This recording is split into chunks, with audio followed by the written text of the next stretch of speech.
bienvenue dans ce nouveau podcast. Ça va faire des histoires. Je viendrai vous parler régulièrement de la vie de grands personnages historiques. Je suis Mela, j'ai 10 ans, je suis en CM2 et je suis passionnée d'histoire. Aujourd'hui, on va parler d'une histoire à la frontière entre la légende et le réel. C'est roulement de tambour. Homer! Alors, je vais vous arrêter tout de suite. Je ne parle pas d'Homer Simpson, mais du grand poète et écrivain qui aurait écrit l'Iliade et l'Odyssée. Homer, est-il un garçon ou bien une fille? Est-il un écrivain ou un collectif d'artistes?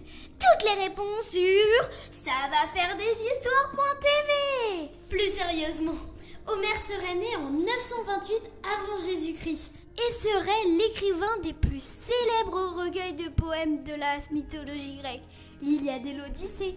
Mais oui, vous savez, Ulysse, Pénélope, Circé et toute la clique. Jusqu'à là, ok.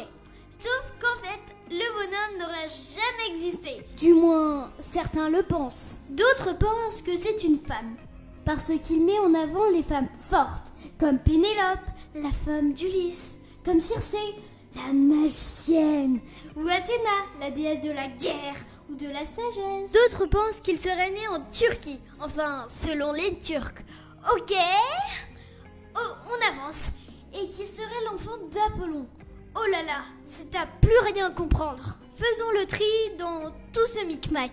Il serait né il y a 2700 ans, moment où naissait l'alphabet grec, sur les bords de la mer Égée, entre l'actuelle Grèce et la Turquie. L'Iliade aurait été réalisée par un groupe d'écrivains de l'époque qui souhaitaient réunir la tradition des héros et héroïnes de l'époque autour d'un même bouquin. Homère ne serait pas qu'un seul homme, mais un ensemble de personnes qui ont repris des histoires existantes pour les réunir dans un seul bouquin, sous forme de poèmes. Un peu plus tard, le même collectif, ou des personnages proches, écrivent la grande épopée d'Ulysse, qu'ils nomment l'Odyssée, et utilisent le pseudonyme Homère.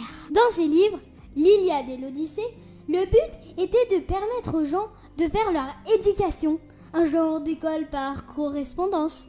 Comment, me direz-vous? Tout simplement car il parle d'histoire, de géographie, de morale et d'éthique. Il représente des hommes piégés par leur colère, qui se battent dans des guerres absurdes, comme la guerre de Troie par exemple. Il crée du suspense dans ces histoires et qui ont donné la base de la structure des livres actuels et de Netflix. Ces histoires seront ensuite chantées dans des fêtes, dans des carnavals ou même dans des festivals de l'époque. Et c'est là que ça part en cacahuète. Les gens commencent à croire que Homer est une seule personne. Ils commencent à se faire des films, à lui inventer une vie et même à en écrire des bouquins. Donc, ça raconte qu'il serait le fils d'un père inconnu, né sur les rives d'un fleuve.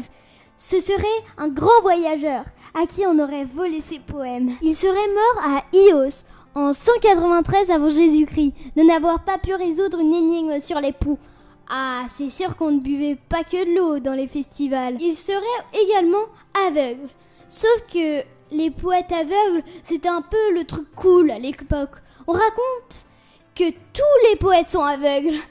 C'est peut-être une image pour exprimer le fait qu'il voit ce que les autres ne voient pas. J'ai trouvé son histoire impressionnante de voir comme ces histoires ont traversé plus de 2700 ans et passionnent toujours autant de monde.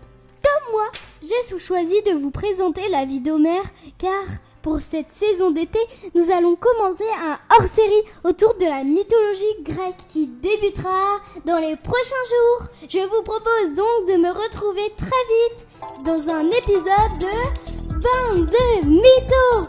Bonnes vacances et je vous dis à la prochaine sur Bande de Mythos, si vous le voulez bien. Bisous.